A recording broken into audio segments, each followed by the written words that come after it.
Well, you just picked the wrong guy for what you want. Did I? Yeah, I'm not on the market.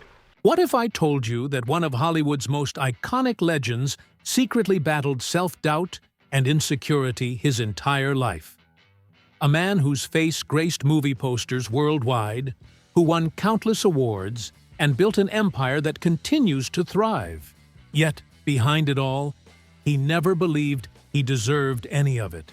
Imagine being Paul Newman, the sex symbol who changed cinema, but never truly saw himself as the star everyone else did. What drove him to create a massive fortune, while quietly struggling with guilt and grief? And what secret passion fueled his success off-screen?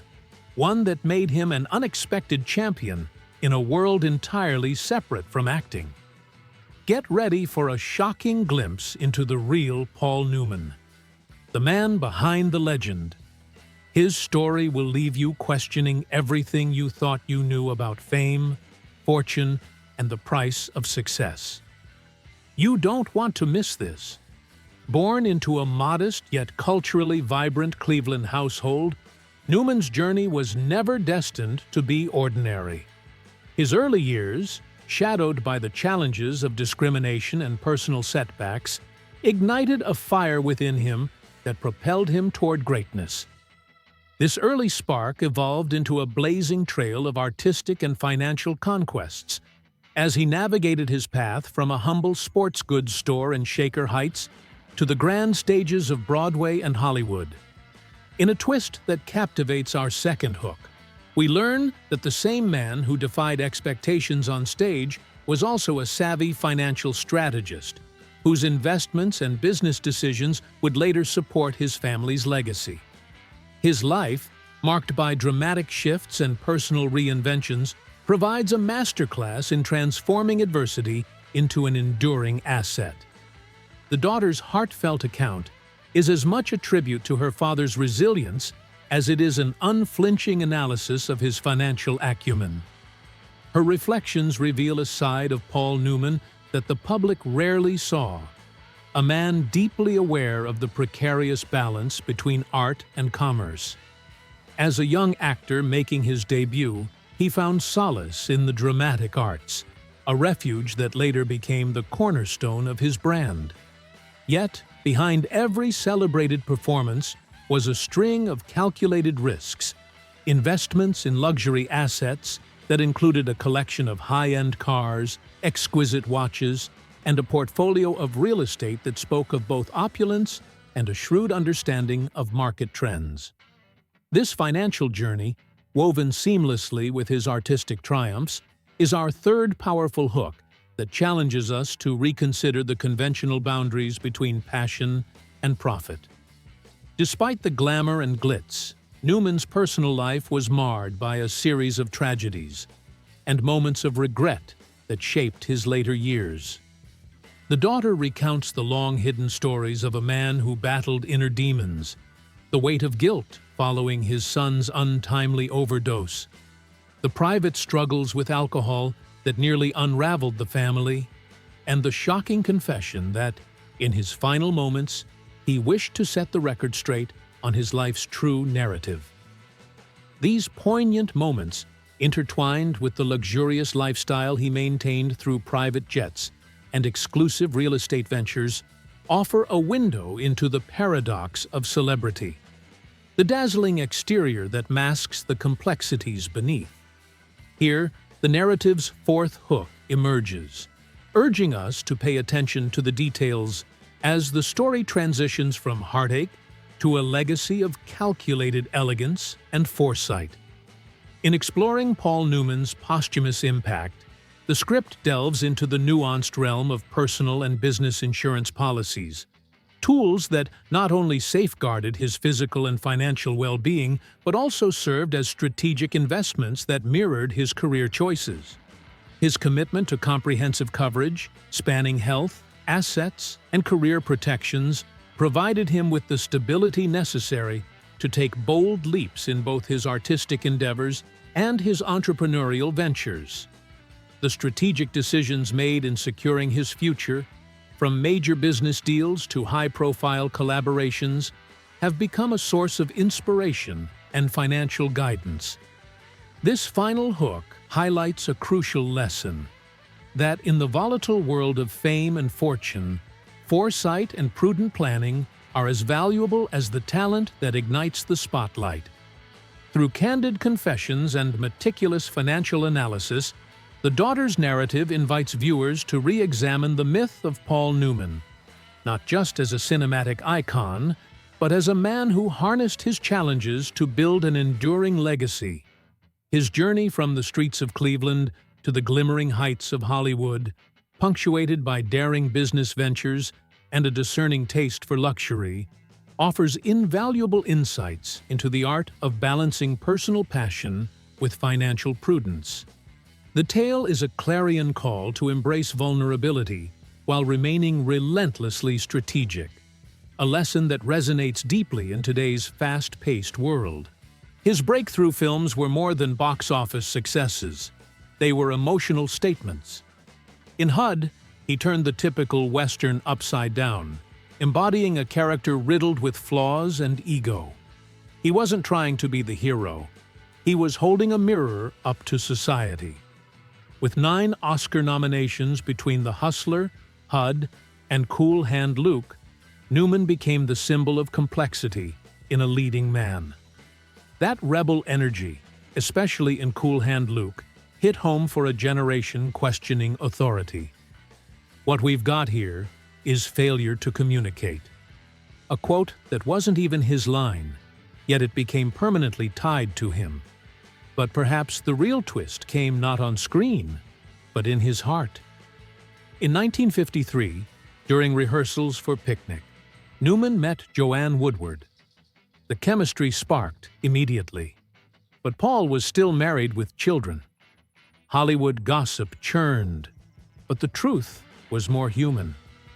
He was conflicted, torn between duty and desire. By 1958, he and Joanne married, marking the beginning of a 50-year love story that would defy every Hollywood stereotype. He once said, "She turned me into a sexual creature," hinting at the emotional storm she awakened in him. But even with love came regret, especially over how his first marriage ended and how that pain echoed through his children's lives. This emotional push and pull followed Paul everywhere. Even as his career soared, he was quietly battling alcoholism. And when tragedy struck in 1978 with the death of his son Scott, the grief nearly shattered him. His daughter Melissa would later reveal that the family fought hard to hold on to one another during that dark time. Paul never fully escaped the weight of that loss, but it pushed him to become more than just an actor. He became a man driven by purpose. To escape the Hollywood frenzy, he and Joanne settled in a quiet estate in Westport, Connecticut, a haven far removed from the noise. Their home was more than a retreat. It was a symbol of their shared values. But don't mistake that quiet life for simple living. Newman had built a financial empire, one rooted in smart decisions, deep values, and relentless work ethic. By the early 90s, his net worth had ballooned into the $200 million range, thanks not only to his film career but to his business ventures that few expected. His biggest financial triumph? Newman's own. What started as a casual salad dressing experiment turned into a philanthropic juggernaut. Every cent of the profits went to charity. Over $500 million donated as of today. He didn't just preach change, he funded it. Alongside that, he invested in racing teams, dabbled in real estate, and secured assets across the U.S. His property in Westport alone, with its rolling acres and historic charm, was valued at over $10 million. He also had homes in Manhattan and Malibu, each curated to match his understated taste in luxury. His garage was modest by Hollywood standards, but rich in performance. A Porsche 935, a Ferrari 365 GTB/4 Daytona, and his favorite, a Datsun 280ZX race car, tuned to perfection.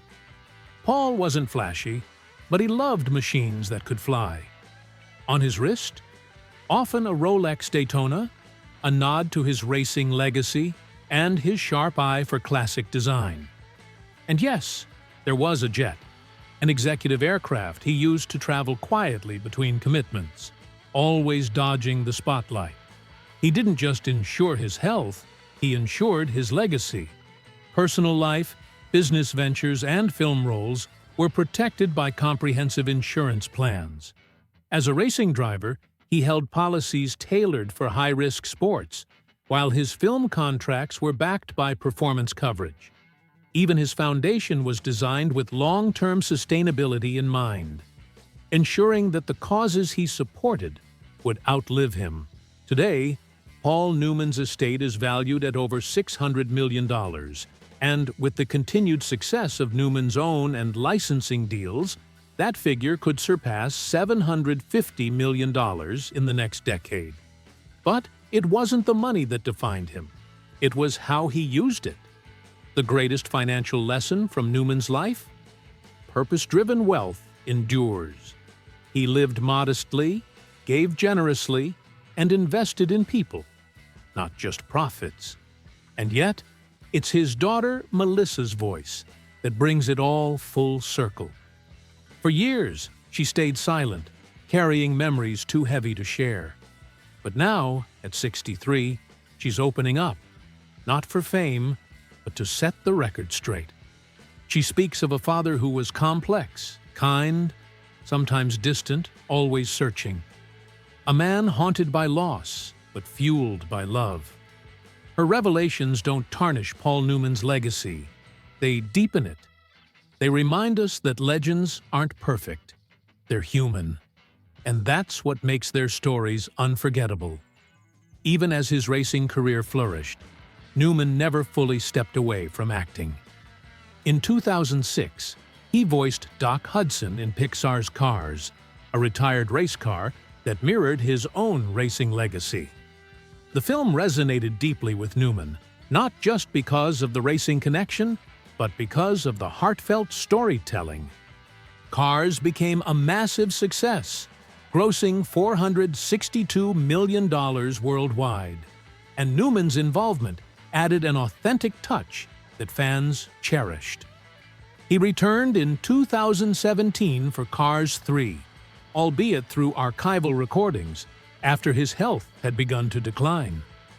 Newman, ever candid about aging, said, "You start to lose your memory, you start to lose your confidence, you start to lose your invention." But his passion for his craft never wavered. His last appearance in a major film project was a testament to his enduring love for the art of storytelling. Paul Newman's life was one of contrasts, triumphs and tragedies that he faced with resilience. Despite achieving near-mythical status in Hollywood, his personal life was far from perfect. He was a man shaped by personal demons, particularly insecurities rooted in his childhood. He never fully believed in his own talents, feeling that his good looks were the reason he found success rather than his acting ability. This self-doubt haunted him throughout his career, even after starring in landmark films like Butch Cassidy and The Sundance Kid and The Hustler. He battled with his sense of worth, often wondering if people admired him for his talent or simply for his appearance. His family life also added weight to his inner turmoil. Newman's son, Scott, died in 1978 from a drug overdose, a loss that devastated him. For years, he wrestled with guilt, questioning whether his fame and wealth had made life harder for his son. Yet instead of succumbing to grief, Newman channeled his pain into action. He created the Scott Newman Center, an organization dedicated to helping others fight substance abuse. Newman's dedication to giving back never wavered. In 1982, he co-founded Newman's Own, a food company that would redefine philanthropy in business. What started as a simple homemade salad dressing gift for friends blossomed into a multi-million-dollar empire. The company's mission was clear: to donate all profits to charity. By the time of his passing, Newman's Own had raised over $500 million for various causes. Newman's success in business mirrored his values: humility, integrity, and a commitment to helping others. In addition to his food empire, Newman's real estate portfolio was just as impressive. His estate in Connecticut, worth millions, became a retreat for him and his family. He also owned properties in California and New York, where he sought solace away from the public eye. His cars, including a Porsche 935 and Ferrari 365 GTB/4, were emblematic of his love for performance, while his high-end watches spoke to his refined taste. Beyond his investments, Paul Newman understood the importance of protecting his wealth and legacy. He secured his assets through smart financial planning, including life insurance policies that ensured his family's security. As for business ventures, he was a savvy investor with ownership stakes in various industries. However, Newman's financial wisdom wasn't just about accumulating wealth. It was about using it for good. His generosity was as legendary as his acting career. Newman understood that true success wasn't about the money you made, but how you used it to impact the lives of others. His net worth, which was estimated to be $600 million at the time of his passing, is projected to continue growing, thanks in large part to his ongoing charitable work and his brand's continued success. His company, Newman's Own, continues to generate millions annually, ensuring that his philanthropic legacy endures. While many in Hollywood chase fame and fortune, Newman's approach was markedly different. He sought purpose over popularity, family over fame, and substance over style. In the end, it was these values that made his life a true success. As his daughters have shared, Paul Newman found his greatest joy in helping others. His daughter Clea works with the Serious Fun Children's Network, a nonprofit that runs camps for children with serious illnesses, continuing her father's legacy of service. Newman's life reminds us that the measure of a person isn't just in their accomplishments, but in how they handle their struggles. He transformed personal pain into public good, leaving behind a legacy that transcends his Hollywood fame. He didn't just teach us how to act, he showed us how to live with integrity and generosity. Paul Newman's journey is one of profound lessons in both life and wealth. From a young man questioning his place in the world to a legendary actor, philanthropist, and businessman, he achieved far more than anyone could have imagined. His story is a reminder that true success is measured not by the accolades we collect, but by the lives we touch. The journey wasn't easy for Paul. For years, the Academy had recognized his work, 7 nominations without a win. But that all changed in 1987. His role in The Color of Money was a redemption of its own. Playing Fast Eddie Felson again, but now 25 years older, Newman redefined the character, now guided a young Tom Cruise's character. It wasn't just about pool, it was about pride, ambition, and the reflection of growing older in a world that keeps moving forward. That performance earned him an Oscar finally, the acknowledgement of a lifetime of brilliant work.